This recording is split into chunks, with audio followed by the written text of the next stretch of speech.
네, 다 같이 훈독하겠습니다. 나는 이 통일교회의 무리들이 세계적인 복의 터전을 바라거든 아들을 몰라서 이들이 나아갈 수 있는 세계적인 반석 기반을 어떻게 세우느냐를 생각하고 있습니다. 태풍이 불고 폭풍이 몰아치고 벼락이 치더라도 깨뜨릴 수 없는 반석 기반을 어떻게 닦아 놓을 것이냐. 식구 여러분 안녕하십니까? 오늘은 특별히 우리 통일가의 우리 귀한 우리 36가정 우리 이재석 회장님을 말씀으로 모시게 되었습니다. 제가 잠깐 드릴 말씀은 전국 목사님들에게 우리 책이 3권씩 이렇게 배달이 되었습니다.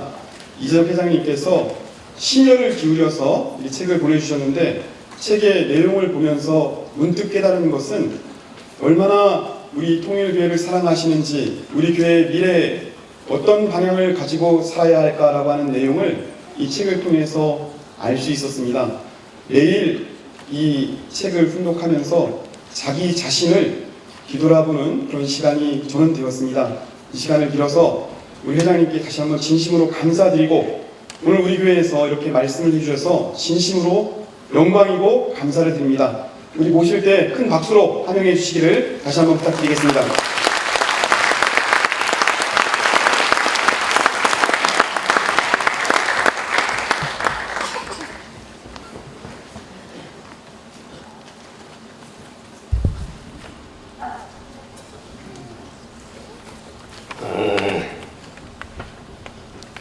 이재용 부총장님과 이재일 교목실장님, 권성구 교장님, 그리고 대학교의 형제자매님 여러분 안녕하십니까?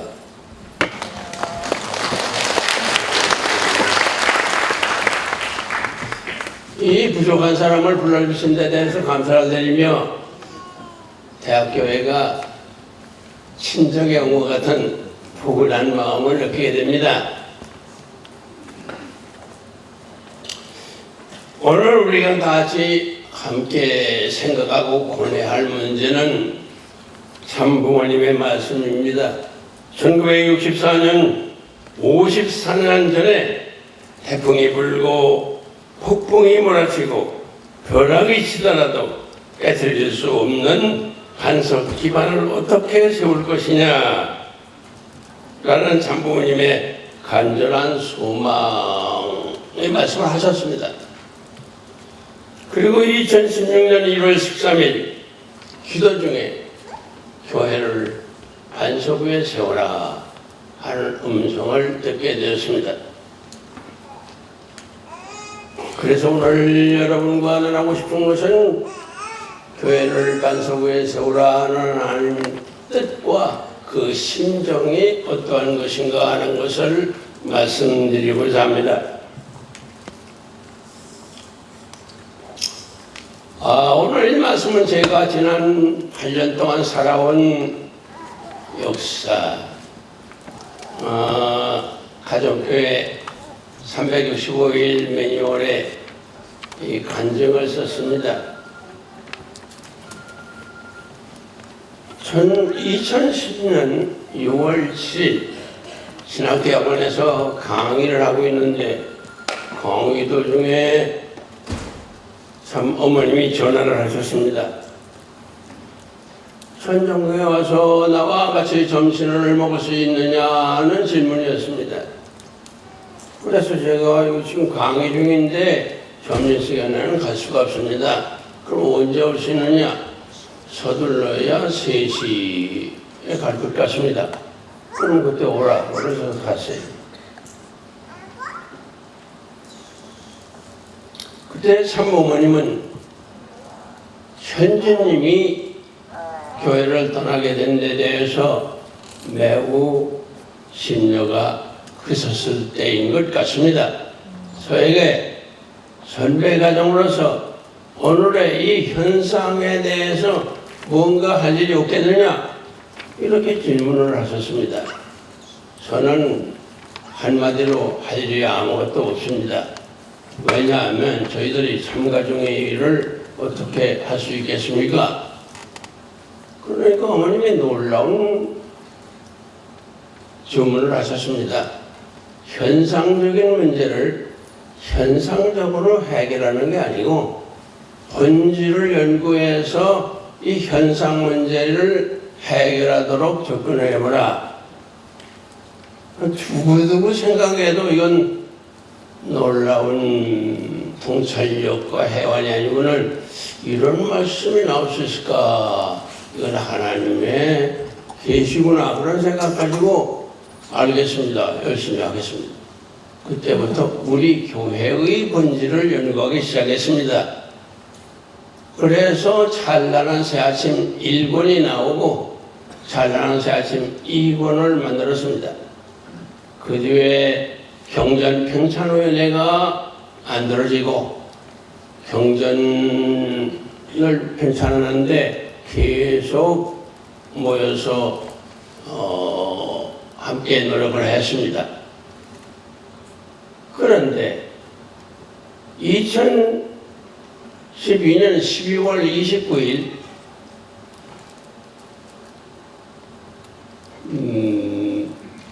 아산에서 완행열차를 타고 서울역에 내려가지고 이제 교회를 걸어가려면 그 건널목을 건너가야 되지 않습니까? 건너가서 솥발자국을 댔습니다. 그때 저 하늘 높은 곳에서도 큰 소리로 오른편 귀에 너 왜 구경꾼이 돼가느냐, 방관자가 되지 마라 하는 음성을 들었습니다. 그러니까 내용도 모르고 눈물이 벌써 떨어지면서 아유 잘못했습니다. 그러고 한 발자국 두 발자국을 떼놓는데 제가 제 자신에게 말합니다. 하나님, 저는 지금 80세가 넘었고요. 그런 일을 할 수가 없습니다. 그러니까 하나님께서 그래? 그러면 내가 지금까지 뜻안에서 걸어오는 길을 다시 가라면 갈 수 있겠느냐? 어이구, 천만의 말씀입니다. 절대 못 갑니다. 고개를 살에서 날들었어요. 그랬더니 그렇게 갈 수 없는 길을 내가 어떻게 걸어왔느냐? 그게 오늘 하나님의 은혜와 참부모님의 이끄심으로 왔지요. 그래, 그럼 내가 걸어온 게 아니지 않느냐? 그러면 너도 어떤 일이든지 네가 하는 게 아니라 하나님과 참부모님에 의해서 되어지는 거니까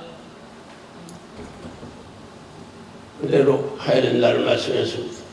그래서 알았습니다. 뭐 열심히 해보겠습니다. 그러고는 갈 길을 옮기고 본부교에 갔습니다. 경전편찬위원회에서 천성경을 만들어서 초안이 됐습니다. 초안을 교회 지도자 100분을 모여서 놓고 우리 교회 전승 사업에 관한 것, 천성경이 만들어지는 과정, 이것을 어떤 내용으로 감수를 좀 해주십시오 하는 설명을 하기 위해서 그래서 걸어갔습니다. 그런데 왜 내가 구원구이 되어가느냐는 것을 깨닫게 된 게 뭐냐 하면 너 참음하려고 본질 연구한다고 했는데 오늘 2년 동안 되어지는 일들 가운데 본질에서 멀어지는 것들이 있지 않느냐? 그건 내가 너무 봉어리같이 그러고 있느냐? 방관자가 되지 마라. 좀 말씀드리기 껄끄러운 일입니다만 천성경을 만들면서 거기에 몇 가지 해야 할 일들을 강조했습니다만 협의체이기 때문에 그게 잘 되어지질 않았습니다. 하나님은 본질을 연구한 사람이 본질과 멀어지는데 왜 그렇게 소극적으로 앉았느냐, 적극적으로 나서라 하는 경각심을 불러일으키는 경고였습니다. 그 경고가 있은 다음에 2013년 3월달인가 장출혈이 되어서 한국대학 병원에 응급실을 통해서 입원을 했습니다. 그런데 어디서 피가 나오는지를 알지 못해서 꽤 오랫동안 입원하고 있었는데 올해라는 게 근데 퇴원하는 날짜가 정해졌는데 그때 민족종교연구회 박홍래 원장과 김영화 전북공교회 부회장이 찾아왔습니다. 아니 서울에서 천안까지 의외로 찾아온 분을 깜짝 놀라는 표정으로 맞이했습니다. 그런데 박홍래 원장이 그분이 상당히 영통을 하는 사람입니다. 저에게 하나님이 보내서 왔습니다. 이야, 참 큰 소리 하는구나. 하나님이 보내서 왔다니까 긴장될 거 아니겠어요? 그 사람이 그런 경험이나 예언이 맞는지 안 맞는지는 자차고라도 하나님이 보내서 왔다니까 긴장을 했을 거예요. 회장님 왜 장수를 한지 아십니까? 내가 그걸 어떻게 하느냐? 낡은 피를 다 뽑아버리고 새 피로 갈아넣고 새로운 교회의 중요한 일을 맡기기 위해서 하나님이 시가름을 하는 것입니다. 앞으로 날짜까지 딱 정해가지고 그날이 되면 최고 결의기관인 시린위원회에 들어갑니다. 그렇고 하세요. 그런데 그 날짜가 맞는가 맞는지 모르지만 얼마 후에 우리의 그 재단 국진님과 형제님이 재단 이사를 그만두고 김영 회장과 제가 이사에 들어가게 됐습니다. 그 이사 수가 7명이었습니다. 야, 참 우연히 진리는 모르지만은 묘하다. 그러고 있었는데 제2회 기원절에 헌법이 제정 발표되고 거기에 헌법기관인 최고위원회가 조직이 되면서 최고위원회 의원으로 임명을 받았습니다. 헌법 33조를 보면 최고위원회는 전일국의 전일국의 정체성과 이념을 위해서 논의하고 협의하는 기관이라고 명시되어 있습니다. 그러니까 이 박홍래 원장이 중요한 일을 한다. 그 사람의 해석대로 한다면 오얀 자는 소나무를 가리키는데 소나무에 열매를 맺는 것 참 어머님 하시는 일에 열매를 맞아드릴 사명이 있습니다. 이런 설명을 해서 근데 최고위원회에 들어갔으니까 그게 믿든 안 믿든 이 중요한 의결기관에 들어간 건 사실이고 그래서 전국의 정착과 완성에 관해서 논의 제안서를 썼습니다. 그런데 여러 가지 제정해야 될 오원, 천입원, 천법원 여러 가지 오원에 대한 법률 그런 것들을 검토를 하고 이 제안서가 논의할 시간이 없습니다. 그래서 그 제안서를 책으로 만들어낸 것이 우리 교회의 나아갈 길입니다. 그것이 전국 제1회 최고위원회 때 제출된 전국 정상과 완성을 위한 논의 제안서가 논의되지 않으니까 책을 만들어서 그 책을 최고위원회에 보내고 또 그것을 송화사를 통해서 발매하게 되어졌습니다. 그런데 이 책을 쓸 때 매우 어려운 경지를 헤매게 되었습니다. 제3의 기원절에, 그때는 기원절 선정국 경배식이 새벽 5시에 있습니다. 그래서 출입문을 통해서 내려가면 그 경배식장의 한층 아래층입니다.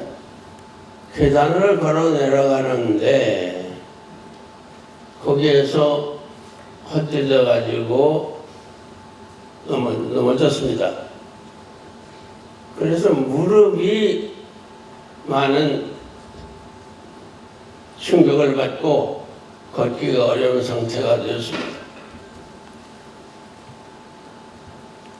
그래가지고 조금 통은 치료하다가 나아지니까 무릎 운동을 하겠다고 무릎 운동을 좀 했더니 그 통증이 얼마나 심한지 119를 통해서 또 강북대병원 응급실에 갔습니다. 그런데 무릎 그렇게 무릎의 통증이라는 건 쉽게 낫는 것도 아니고 아주 고통스럽다는 의사의 설명을 들었습니다. 그렇기 때문에 무릎이 아프니까 양쪽에 얼음팩 3개를 달고 아이고 하면서 쓴 게 우리 교회 나갈 길입니다. 벙어리가 되지 않기 위해서 참관자가 되지 말라고 하는 음성을 제 마음속에 계속 들으면서 하나님이 왜 구경꾼이 되느냐, 참관자가 되지 말라는 말씀을 마음속에서 매일 들으면서 이 아픔과 고통을 겪으며 우리 교회에 나아갈 길을 썼습니다. 그 다음에 우리 교회에 나아갈 길을 쓰니까 나의 신앙, 나의 갈 길은 뭔가 하는 걸 얘기하게 됐습니다. 그것이 나의 신앙, 나의 갈 길, 참사랑 수련입니다. 우리는 참사랑의 종교입니다. 참사랑을 어떻게 수련해서 참사람이 되는 참사랑의 인간, 참사랑의 가정을 이루느냐? 거기에 대해서 쓴 것이 참사랑 수련입니다. 그것을 쓴 다음에 여기저기에서 영통했다는 사람들이 많아요. 그래서 국감에서 한 분이 찾아와가지고 내가 유효원 회장님을 만났는데 어느 집단에 가라고 해서 그걸로 갔습니다. 손질을 하는 거예요. 6시간 대화를 해도 전혀 해결책이 없었습니다. 여기저기에서 영적인 그런 채무라는 사람 들려오고 자기를 합리화하고 그렇기 때문에 너가 하나님의 음성을 들었다. 그걸 어떻게 해줘야 되느냐? 계시라고 하는 것은 전적으로 주관적인 것입니다. 나와 계시를 준 그 영과의 개인적인 주관적인 사건이지 객관적인 사건이 아닙니다. 이것을 객관적인 사건인 줄 알고 믿고 큰소리 치고 있는데 하나님을 체험하고 계시를 받아도 될 거냐? 그건 캐톨릭과 개신교에서 연구를 많이 했습니다. 그걸 영의 분별.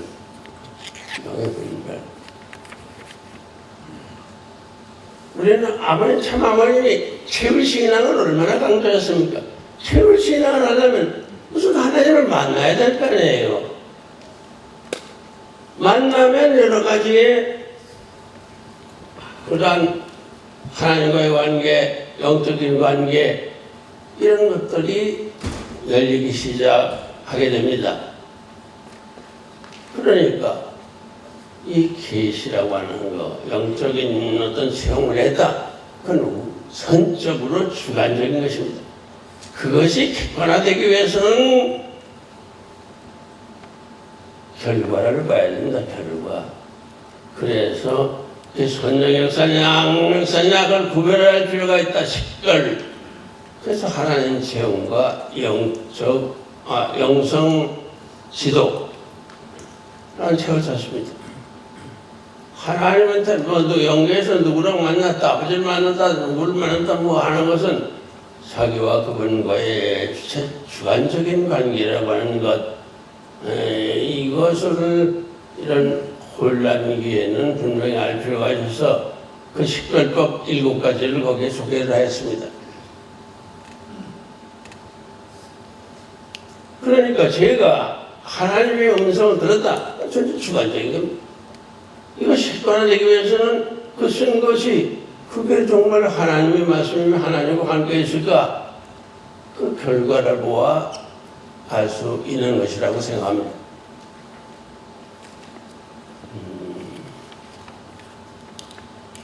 그 다음에 교회가 갈라지고 또 교회에서는 이것으로 말미암아 권위하는 식구들의 신앙 문제 그것을 말하지 않습니다. 참가정이라고 해서 말하지 않는 거라고 합니다만 여러 식구들이 지금 여러 가지 얘기를 듣고 고충을 신앙적인 갈등을 느끼는데 교회 측에서는 거기에 대해서 아무 얘기 안 합니다. 그래서 제5차 최고회의에 오늘의 교회 정황과 위기 상황 극복에 대한 논의 제안서를 제시했습니다.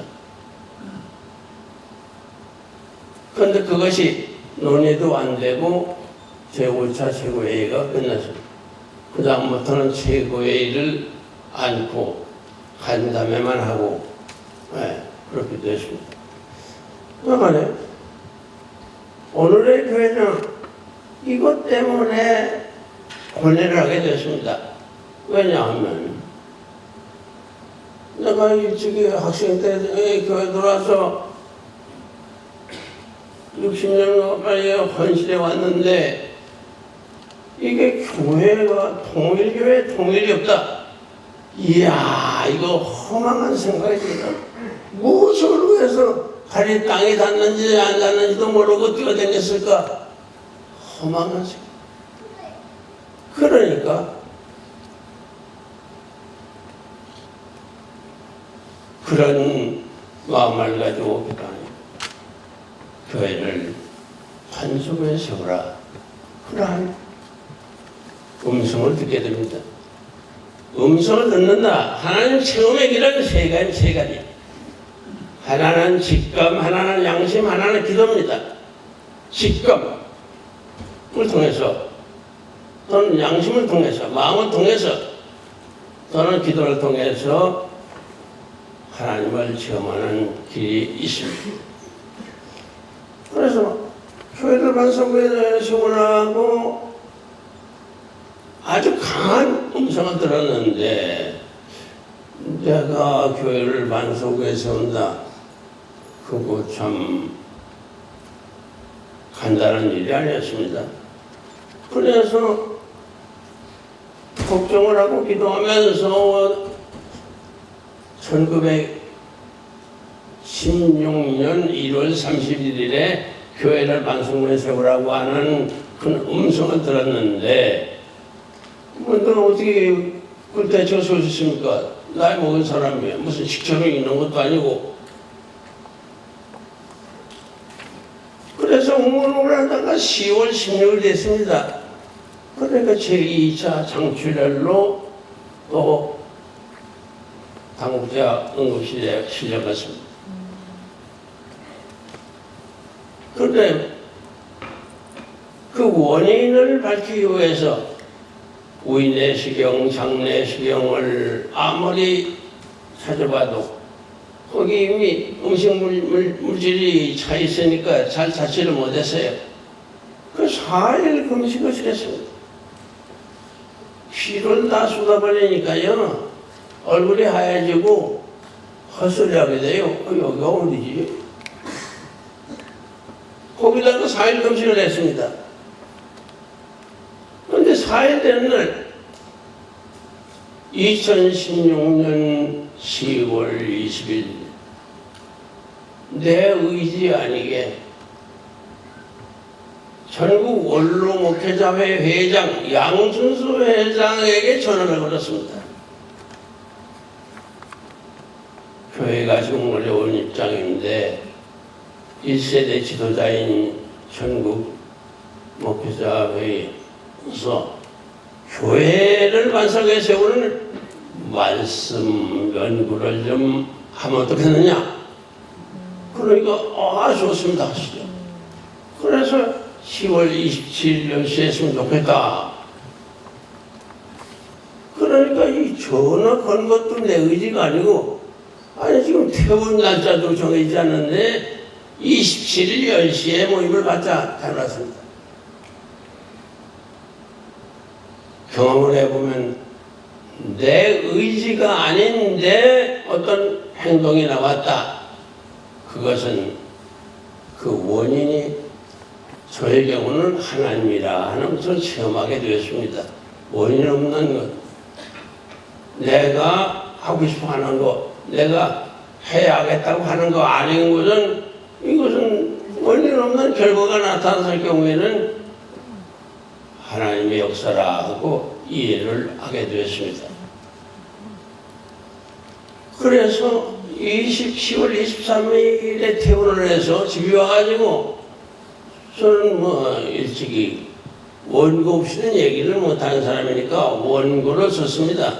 전국 목회자회 10월 27일 말씀할 원고를 썼습니다. 원고를 다 쓰고 끝났는데 그냥 계속 눈물이 하염없이 눈물이 흐르는 거예요.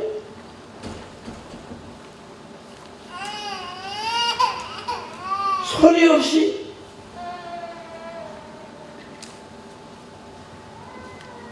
흐느끼시는 하나님,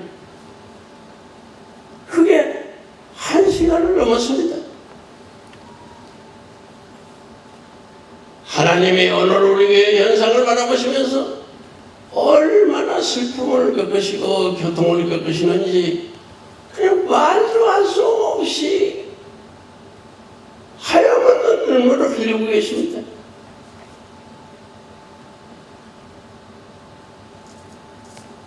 말없이 흐느끼시는 하나님 1시간 이상을 체험하고 나니까 이야, 이게 하나님의 오늘 우리 교회 바라보시는 심정이라는 것을 경험하게 되었습니다. 그래서 27일 날 상추를 피가 다 빠졌죠. 4일 금식했죠. 그러면 27일 날 어지럽고 그러면서도 협회본부 전국목회자회 회의실에 갔습니다.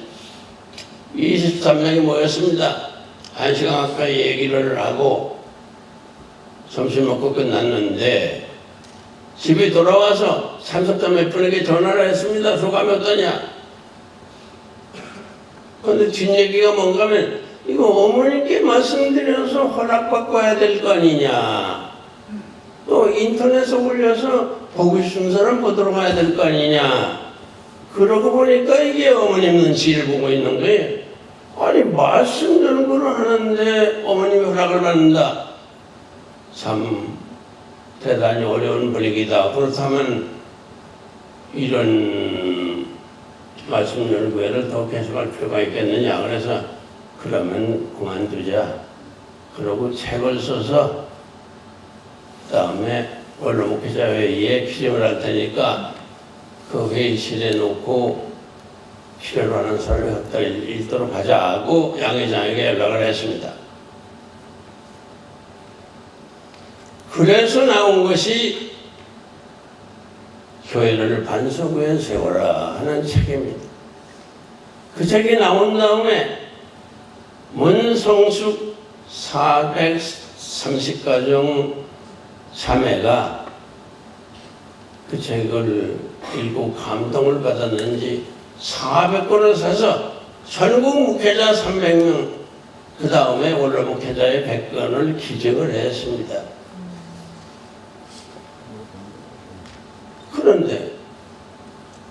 교회를 반석으로 세우기 위해서는 반석 기반이 뭐냐? 참 아버님이 그토록 고소하신 태풍이 불고 폭풍이 불어닥치고 벼락이 쳐도 깨지지 않는 반석. 그 반석 기반이 뭐냐? 그게 가정교회였습니다. 그래서 가정교회 시리즈를 써라 하는 깨달음을 얻고 가정교회 시리즈를 쓰기 시작했습니다. 반석 기반이라는 교회는 신앙 공동체, 신앙심이 확고부동해서 어떤 경우라도 깨지지 않는, 흔들리지 않는, 여기저기 귀그리고 왔다 갔다 하지 않는 그런 신앙을 가정교회에서 신앙생활을 통해서 확고부동한 신앙을 길러나가야 되고, 우리는 참사랑 교회니까 견고한 어떤 경우에도 흔들리지 않는 참사랑의 가정 공동체를 만드는 것, 이건 반석 기반이 가정교회에 관한 시리즈를 쓰라 하는 것으로서 가정교회 시리즈를 썼습니다.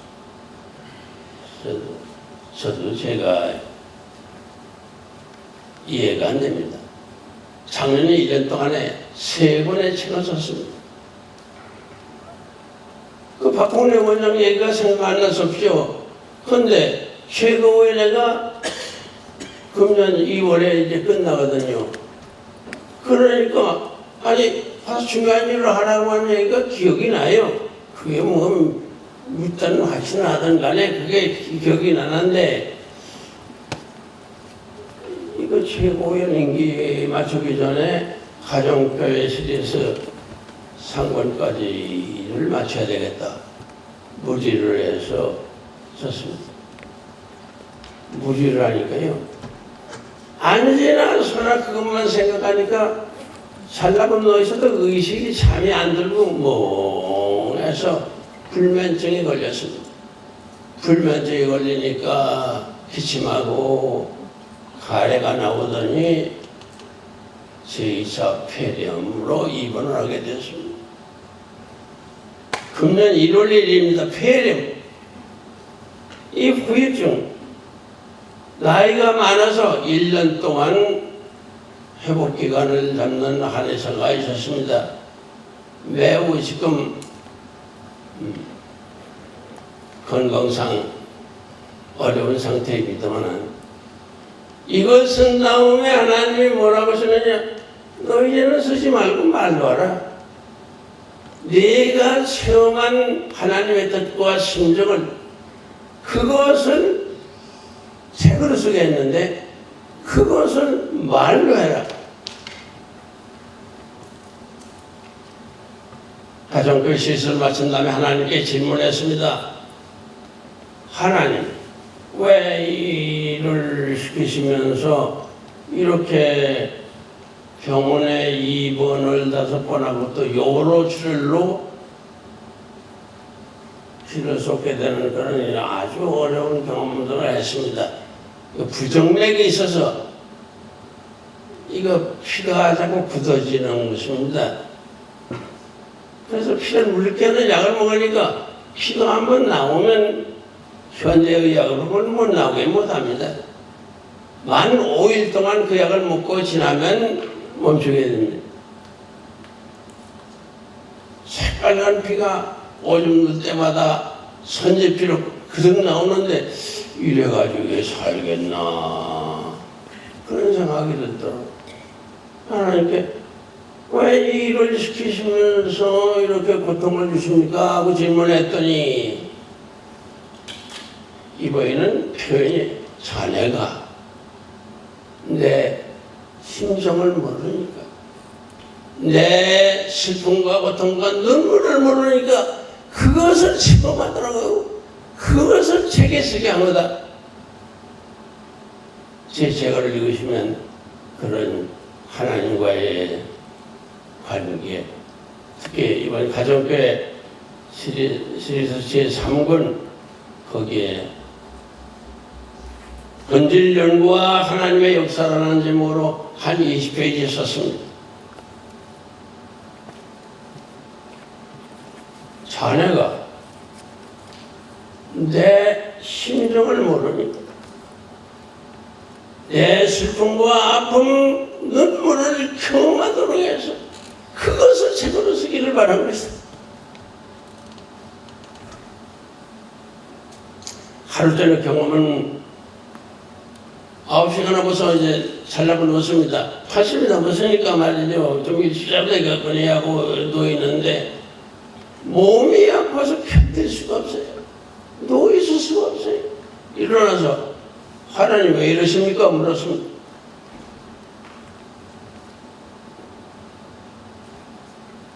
아니 나는 지금 마음이 이렇게 아파, 마음이 아파서 견디기 어려운 지경인데, 아니 너는 잠을 자느냐? 이야, 깜짝 놀라서 아이고 잘못했습니다. 10시 전에는 안 잤겠습니다. 그랬더니 깨끗이 그 몸의 통증이 없어졌습니다.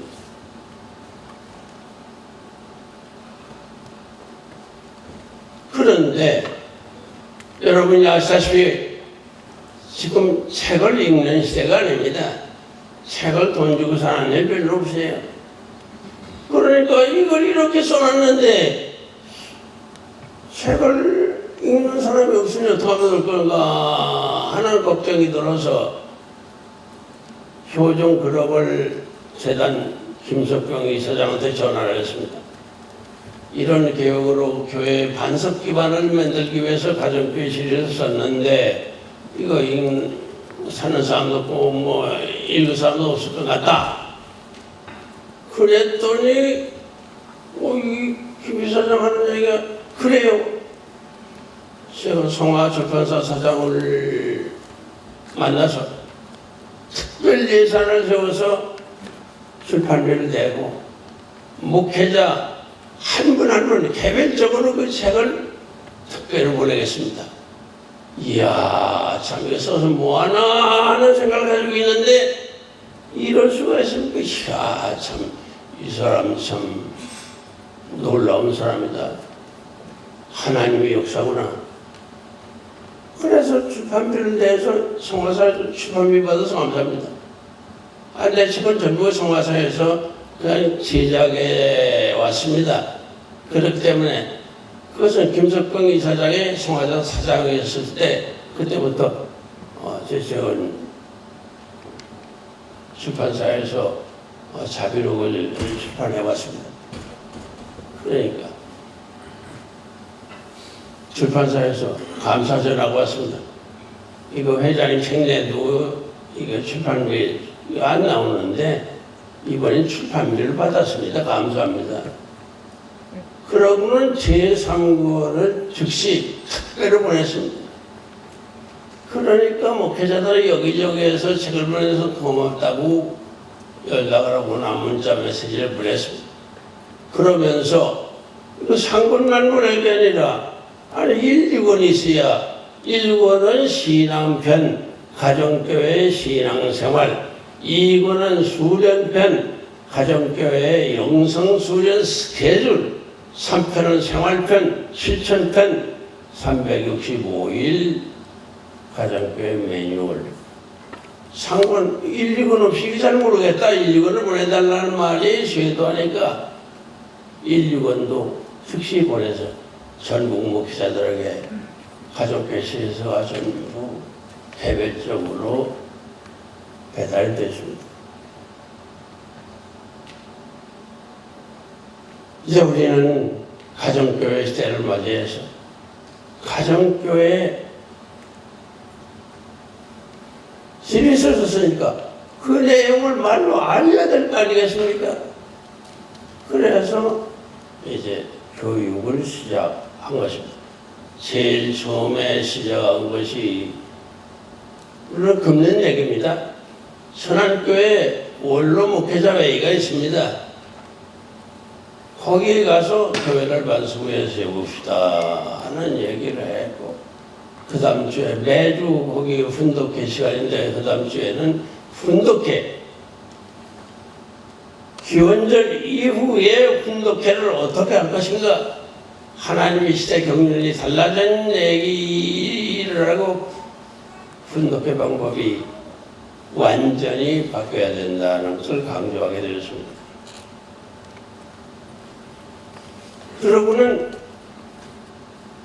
금년 4월 초하루 천일교회에서 주일 예배 때 말씀을 하게 되고 4월 19일은 경남 교구 목회자들이 모이고 또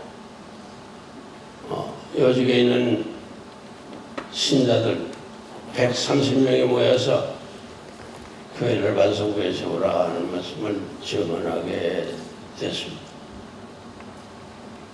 오늘은 대학교에서 이렇게 불러주셔서 감사하고 1월 30일에는 충남 교구 목회자들이 가족교회 세미나를 통해서 두 강자 얘기를 하도록 되어 있습니다. 첫 강자가 교회를 반성구에 세웁시다. 두 번째 강자가 기원절 천직 예배의 주체가 됩시다. 그런 얘기인데 복잡한 얘기입니다만 그래서 오늘 한국의 최고 지성인 교회인 대학교에 와서 하나님의 뜻 교회를 반성구에 세우라. 교회가 만들어지는 것은 세 가지 요인입니다. 하나는 하나님, 하나는 참부모님, 하나는 참부모님 신앙이 있어야 됩니다. 신앙 1세대하고 축복가정 1세대, 2세대하고는 같습니다. 2세, 3세라 하더라도 참부모님을 지상에서 믿게 되면 참부모님 신앙이 1세대입니다. 그렇게 참부모님 신앙이 1세대 여러분들이 교회를 세우는데 젊음을 바쳤는데 여러분부터 교회를 반성에 세우는데 앞장서달라. 그래서 두 번째 장출혈로 입원을 하도록 이런 그 비상조치를 통해서 깨닫지 못하니까 전화를 해서 그 모임을 갖게 되어진 것입니다. 신앙 1세대들이요. 하나님의 뜻, 교회를 반석구에 세우기를 바라시는 하나님의 뜻, 교회의 어려움을 바라보시면서 슬픔과 고통과 눈물을 흘리고 계시는 하나님, 그 하나님의 눈에서 눈물을 씻어드리지 않겠습니까? 네.